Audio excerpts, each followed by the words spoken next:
Hey everybody, this is Modern Refugee. Having some coffee this morning. Getting older every day, and I wanted to do a video just sort of discussing everything that's going on and everything that's been going on in the last couple of weeks, especially here.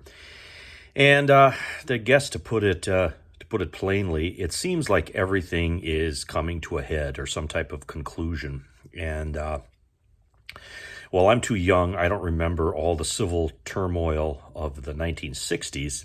I had a lot of the old timers talk about it, and basically the result or what happened during that civil unrest and civil disorder and social change that took place in the 1960s was Vietnam. So there is a correlation between civil unrest and conflict historically, at least from what I was told from different firsthand accounts. And if you go back to the history books, there was riots in the eastern cities during the Civil War. So there is, even if you look back in history, there is sort of that connection. And we were sitting in the relative geographical safety of Michigan's Upper Peninsula here last week. We heard about those pager detonations that took place in the Middle East and just the constant rhetoric toward war. Plus, we have the presidential election coming up. We've had 2 assassination attempts now on an ex-president.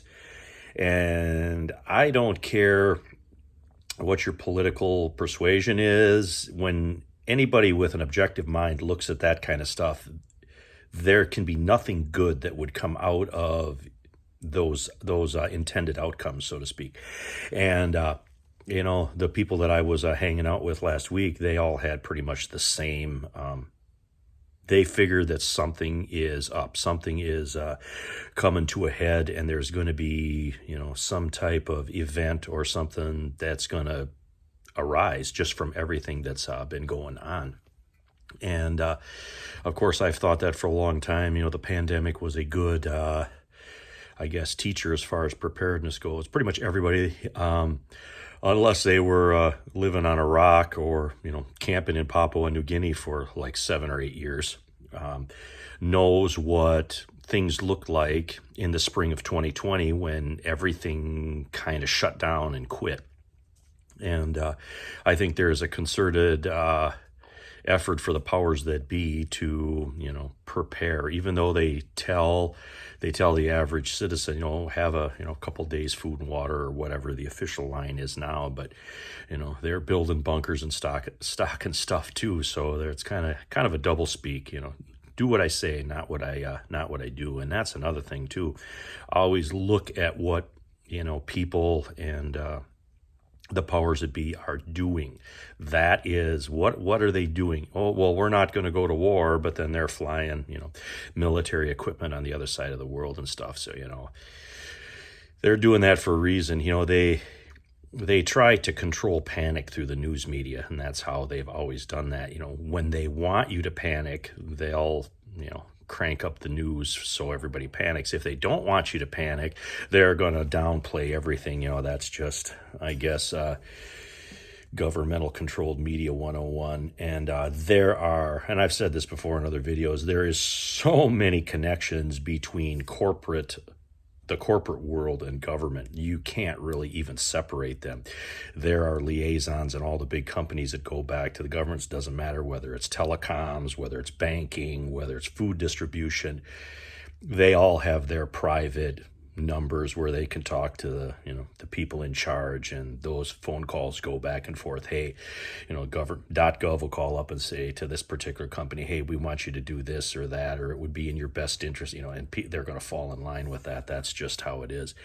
And with those technological items detonating over on the other side of the world, I think that's a perfect example of technology is good, but it can be used against pretty much anybody in this day and age. That technology is a double-edged sword, and it can be turned around and it can be used against you. So I think it's pertinent to take that technology that we have now and use it to learn and educate ourselves, so when the time comes, which inevitably I believe it will come, where that technology is either going to fail or be used against us, use that technology now to educate yourself to live without technology, is basically what I'm trying to say.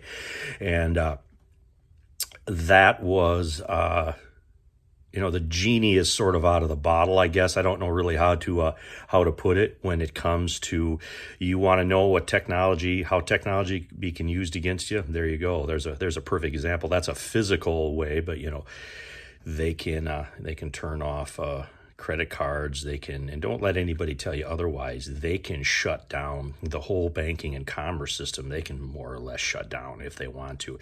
It can be an intentional thing, like, hey, we don't want people to access funds because we don't like what they're doing. That's kind of the sanction output of it. But then malicious actors can get in there and shut down certain sectors that'll cause disruptions and panics and stuff like that.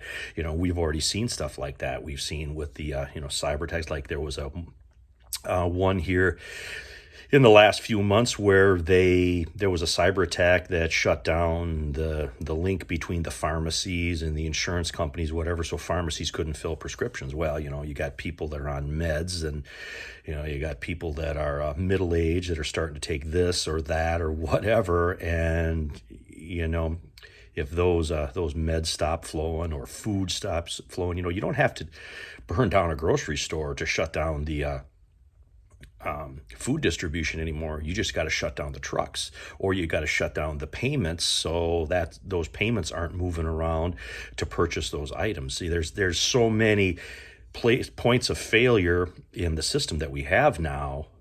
It can really come from anywhere anymore, and it's just getting worse.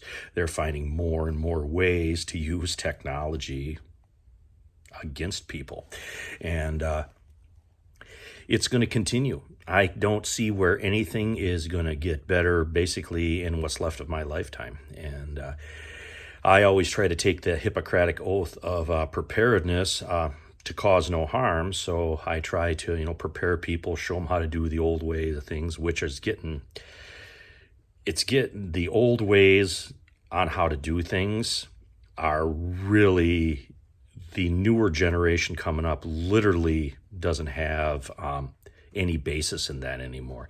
They're living more in that, socially controlled technological era. And that self-sufficiency and learning how to do things and take care of yourselves, and a lot of people will say work ethic as well, although that's hit and miss. I've seen some younger people that really are hard workers, but all of these things are building to a head. At least that's how I look at it, and I don't know what the outcome of that's going to be yet. And I just try to remain on that Hippocratic oath of preparedness and try to do the things that I can do here that will cause no harm, and to share that out with you guys out there. But anyway, I just wanted to have this little conversation here. Like I said, these were conversations that we had when we were up north here just recently with other like-minded people. And everybody pretty much has the same conclusion who are in this, in this sphere, in this preparedness sphere, that things are happening and things are going to continue to happen. But anyway, this is Modern Refugee. Appreciate all my subscribers out there. Hope you guys got a little information, a little entertainment out of this video as always. And you guys have a good one.